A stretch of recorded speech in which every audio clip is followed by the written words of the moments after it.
Olá, boa noite. Que alegria poder estar aqui para poder compartilhar a palavra de Deus, o pão espiritual com vocês. A palavra de Deus nos traz vários benefícios nos mais variados aspectos da nossa vida, não é verdade? E como nos traz alegria ver essas lindas crianças cantando, né? O Rubens aqui está, ainda bem que está com a máscara, né? Que está um pouco molhado aqui. Mas é uma bênção ver as crianças louvando a Deus com toda essa alegria que transmite para nós. Queridos, o contato com a sua palavra, com a palavra de Deus, nos conecta com o seu Espírito, que nos provê amor, paz, longanimidade, bondade, alegria, domínio próprio, benignidade, fidelidade, que são os atributos do fruto do Espírito Santo. Sempre que nos conectamos com a palavra de Deus, nos sentimos leve e sentimos que Deus está trazendo uma mensagem especial para cada um de nós. E no atual cenário, vivemos em tempos difíceis. A pandemia mudou a trajetória de milhares de pessoas no mundo todo. Quantos sonhos cancelados, viagens, encontros, formaturas, aniversários, casamentos, e também as metas que foram colocadas para o ano de 2020, não é verdade? E os seus sonhos foram cancelados. Quantas pessoas acabaram tendo que adiar os seus planos, os seus projetos, e agora nós estamos finalizando este ano, está aí já olhando para o horizonte e vendo 2021 chegando, e aqui estamos nós enfrentando todo tipo de desafio. Eu faço uma pergunta para você: e os seus sonhos? Como estão os seus sonhos? Quais foram os seus maiores desafios nesta quarentena, queridos? Como você conseguiu, ou como você consegue lidar com esses desafios? E os desafios para assistir o culto online? Tantos desafios que enfrentamos, não é verdade?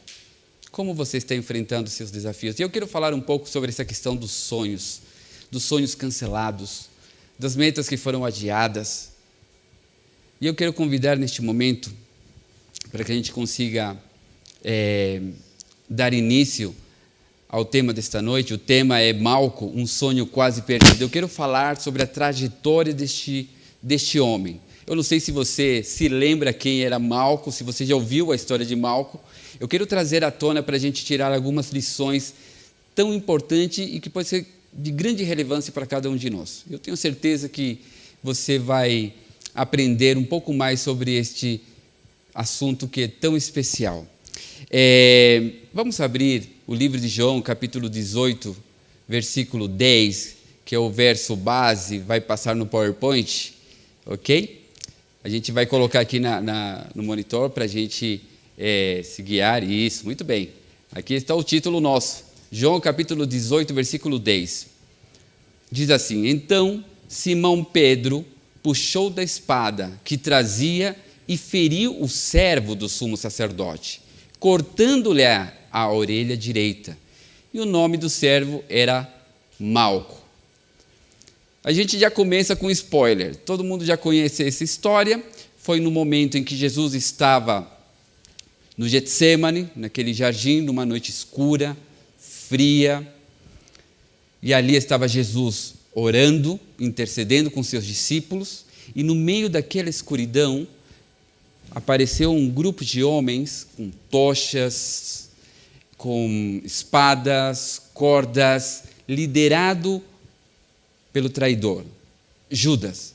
Este que estava indo em direção a Jesus, para indicar a quem eles deveriam prender. E naquele momento, quando foram prender Jesus, houve aquela confusão e Pedro, então, puxa da espada e corta a orelha de Malco. Que coisa, queridos, que coisa. Agora a gente vai falar um pouco sobre a trajetória de Malco. O que era ser um servo do sumo sacerdote? O servo do sumo sacerdote almejava ser um sumo sacerdote. Eles dedicavam a sua vida estudando a Torá por pelo menos de 5 a 8 anos da sua vida, estudando todas as escrituras do livro Pentateuco, da Torá, né? e eles estudavam e estavam ali. Opa! Pronto. E eles estudavam toda a Escritura, todos os rituais, a cerimônia, as leis que estavam ali registrados. Eles passavam estudando pelo menos 5 a 8 anos da sua vida. E durante esses estudos, eles também se alternavam trabalhando no santuário. E eles colocavam, a cada 12 horas, eles colocavam a lenha para manter o fogo aceso, e entre outros serviços da logística do santuário naquele momento, naquela época. E assim, Malco se dedicava para alcançar o seu sonho, que era ser um sumo sacerdote. Era a sua meta, o seu objetivo. Se dedicando, estudando, trabalhando. E quando faltava apenas um ano, ou seja, quando estivesse faltando um ano para ser consagrado, ele, além de ser um aprendiz e além de ser um discípulo, ele agora se tornava um servo do sumo sacerdote. Um estágio, um pouco antes dele se tornar, dele ser consagrado para ser o sacerdote. E ali, então, como servo, iria obedecer todas as ordens que o sumo sacerdote fosse passar para ele. Acompanhava o sumo sacerdote o tempo inteiro na condição não só de aprendiz, mas agora também de servo. E um grande equívoco que muitos cometem, e até eu, antes de me aprofundar com o tema, é que toda vez que a gente se referia a este assunto específico, a gente dizia que era um soldado. Eu não sei quantos aqui já imaginavam isso, mas parecia que sempre era um soldado, a referência era um soldado. Mas, na verdade, todos os evangelhos, eles narram este episódio. E olha que coisa interessante, no livro de Mateus, no capítulo 26, 51, diz: "E eis que um dos que estavam com Jesus, estendendo a mão, sacou da espada e, golpeando o servo do sumo sacerdote, cortou-lhe a orelha." Marcos também faz a descrição. Nisto, um dos circunstantes, sacando da espada, feriu o servo do sumo sacerdote e cortou-lhe a orelha. Igualmente, o doutor Lucas não poderia deixar de registrar este momento. Um deles feriu o servo do sumo sacerdote e cortou-lhe a orelha direita. E João, assim como nós começamos, também ele descreve esse episódio, que ele se referia ao servo do sumo sacerdote. Qual servo? Aliás, qual sumo sacerdote? Aquele que liderava uma legião de soldados romanos para prender Jesus. Era este o sumo sacerdote a quem ele estava seguindo naquele momento. E interessante, curioso também para a gente aprender um pouquinho sobre o nome de Malco, ou Malcus, ou Malchus. Em espanhol seria Malchus.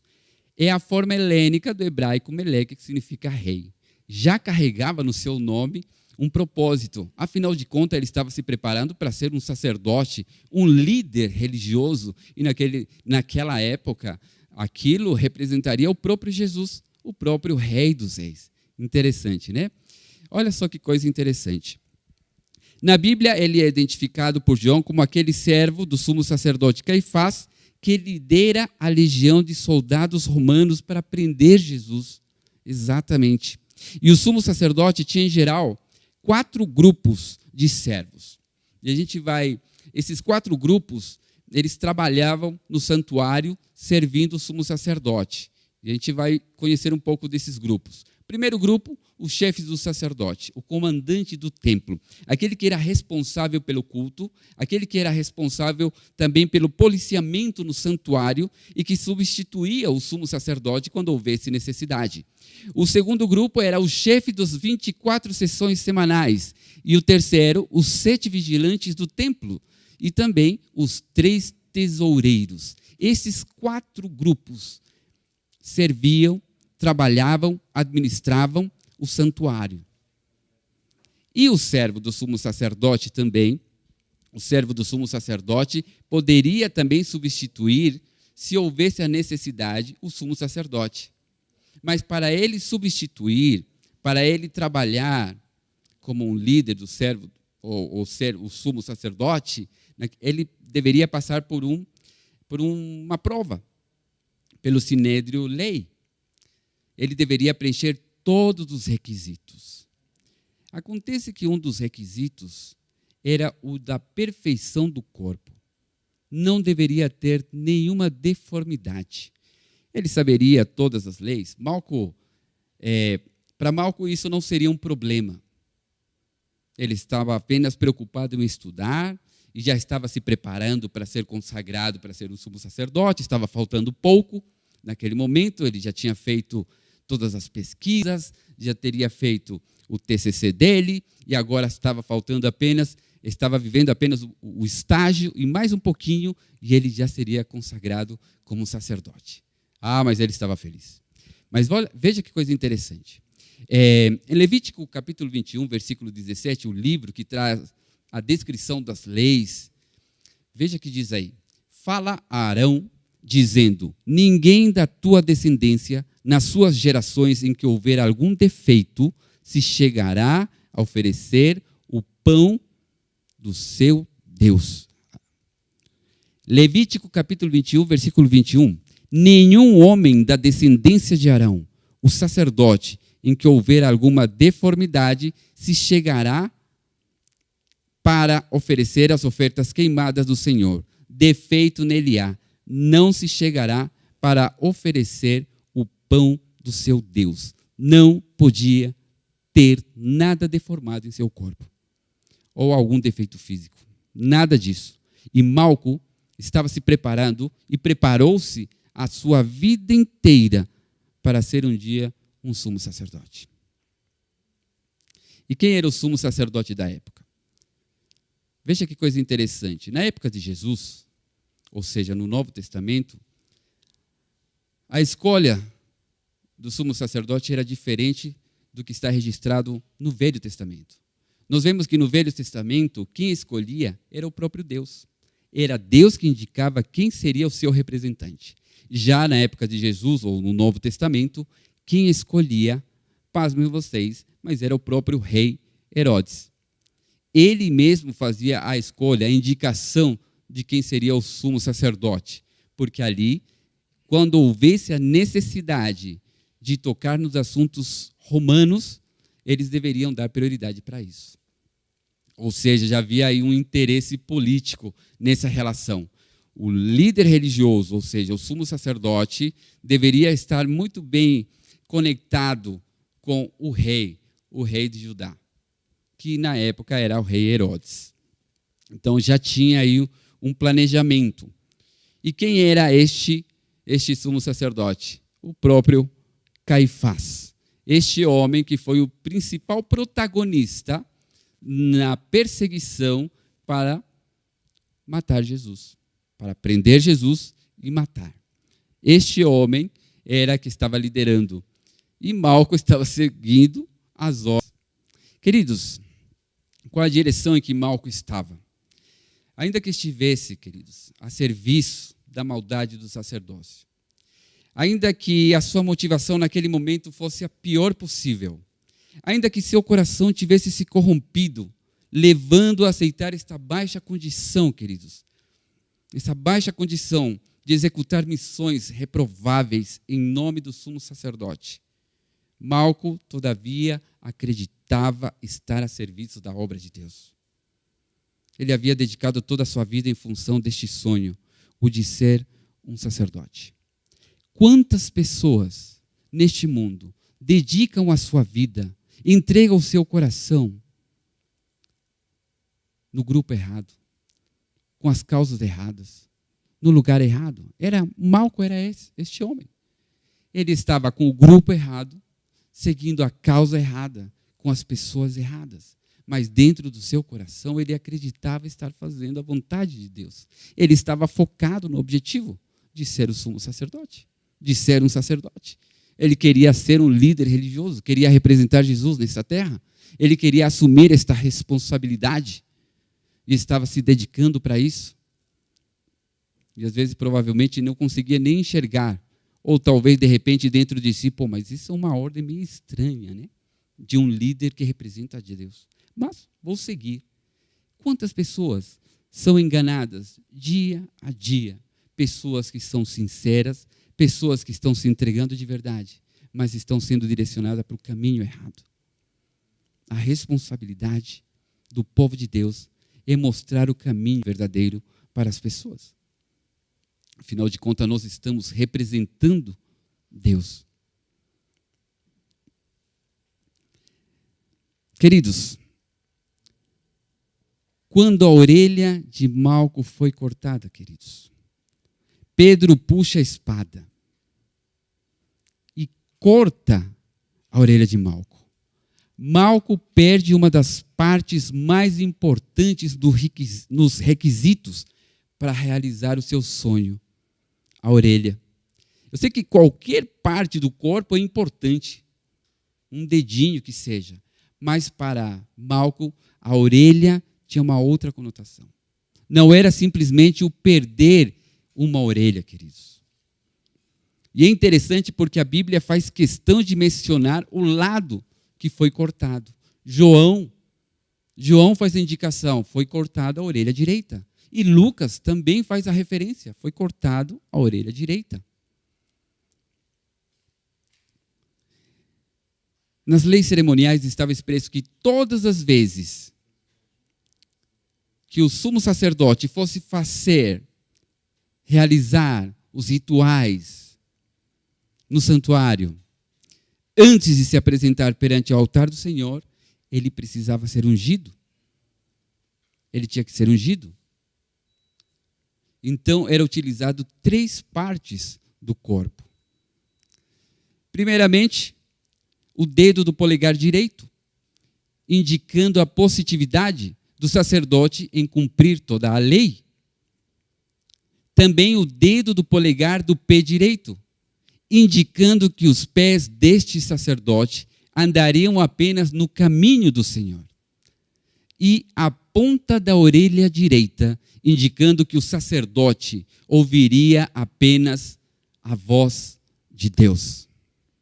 Olha, tamanha a importância da orelha direita. Da orelha direita, queridos.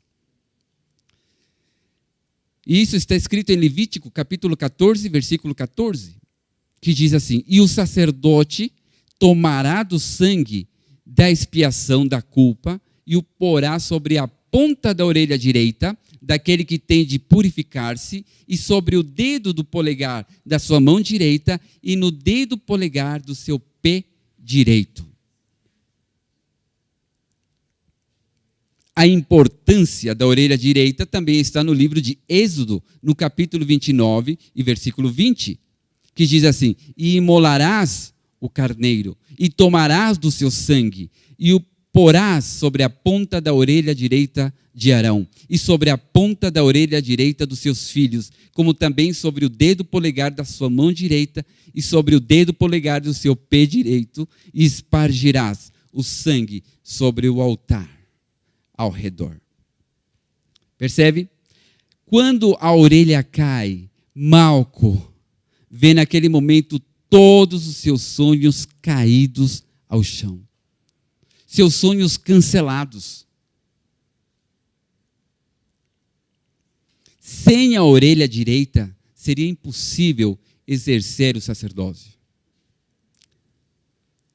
E o sacerdócio universal do crente é, em Romanos capítulo 10, versículo 17, eu não coloquei, mas diz assim: de sorte que a fé é pelo ouvir, e ouvir a palavra de Deus. Obrigado. Está brilhando aqui, né? Está um pouco calor. Aproveitar aqui, queridos.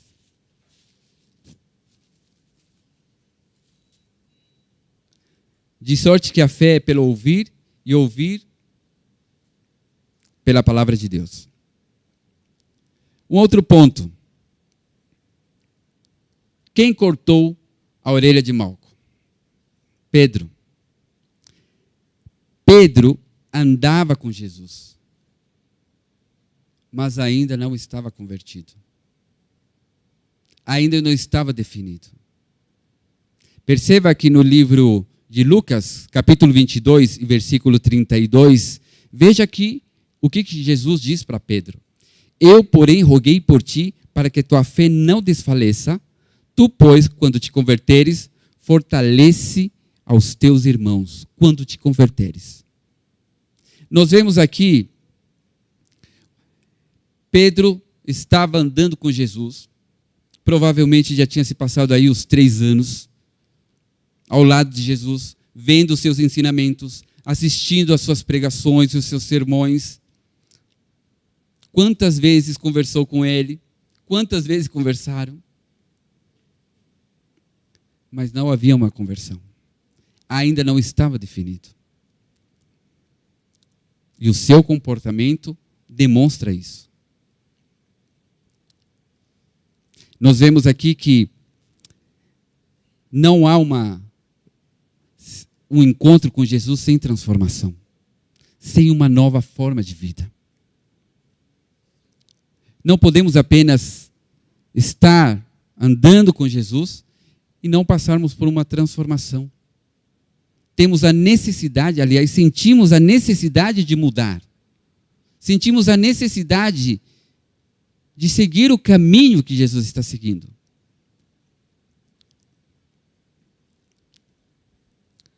Pedro teve 2 fases distintas em sua vida. Primeiro, antes da morte e ressurreição de Jesus. E um outro Pedro, pós-morte e ressurreição de Jesus. Antes disso, Pedro ainda caía ao chão, voltava ao seu passado. E naquele momento, Pedro ele volta para o seu passado. Seguir a religião, ser religioso, seguir os protocolos de vir ao culto, de orar e ir embora, isso apenas é uma mera religiosidade. Jesus quer que haja uma verdadeira transformação. Ele quer que você entregue o seu coração de verdade. Ele quer que haja uma revolução dentro da sua vida. O encontro com Jesus faz isso. Transforma a nossa vida. E quantas pessoas vêm para a igreja com as suas orelhas cortadas? Quantas pessoas vêm para a igreja procurando ter um encontro com Jesus? Porque os seus sonhos foram cancelados. Porque os seus planos foram por água abaixo. Mas de repente, quando chega na igreja, se encontra com Pedro. Com alguém que está com Jesus, mas impede de outros chegarem até Jesus. E as pessoas saem frustrados, decepcionados até, por não conseguir chegar até Jesus, porque acreditava que naquela igreja ele encontraria a solução para os seus problemas. Temos que ter muito cuidado com isso. Trabalhar a nossa transformação, estar em contato com Deus. Quando eu comecei, disse que quando temos um contato com a palavra de Deus, os atributos do Espírito Santo se manifestam de maneira poderosa na vida do ser humano. E encabeçado, lá em Gálatas, capítulo 5, versículo 22, o fruto do Espírito começa justamente pelo amor, pela humildade, aliás, amor, paciência, bondade, longanimidade. É isso que representa o caráter de Jesus. Sabe qual foi o último milagre terrestre de Jesus? Aliás, o último milagre do ministério terreno de Jesus? Não foi o milagre de colocar a orelha no lugar. Mas foi o de restaurar um sonho. Enquanto o sangue escorre, Malco, abaixado, passando a mão no chão, tentando estancar o sangue que jorrava pelo corte, no escuro daquela noite fria, no meio daquela confusão. Ele desesperado com uma das mãos, procurando a sua orelha direita, e a outra mão segurando o sangue.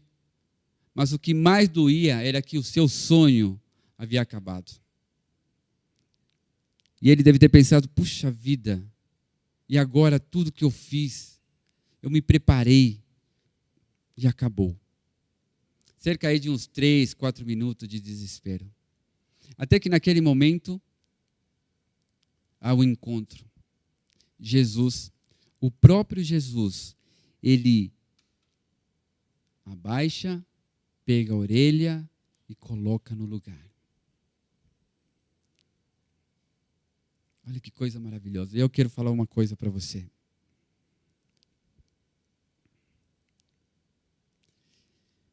Não importa o tamanho do milagre.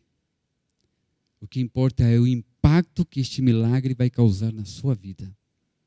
É isso que vai fazer a diferença. Para Malco, não era apenas uma orelha. Ele poderia estancar e fugir, sei lá. Mas ele estava ali desolado, porque os seus sonhos tinham acabado. Mas quando ele se encontra com Jesus, o que acontece? Jesus restaura os seus sonhos. Ao colocar aquela orelha, a orelha direita, que Pedro havia cortado, os seus sonhos foram restaurados. O sonho voltou. E Malco estava maravilhado com esse homem. Quem é esse homem que restaura seus sonhos? O homem que levanta novamente o sonho de um ministério. Não temos mais relatos sobre Malco. Malco aparece somente nesse versículo, nos 4 evangelhos. Mas a sua vida seguramente foi transformada. Seguramente foi transformada.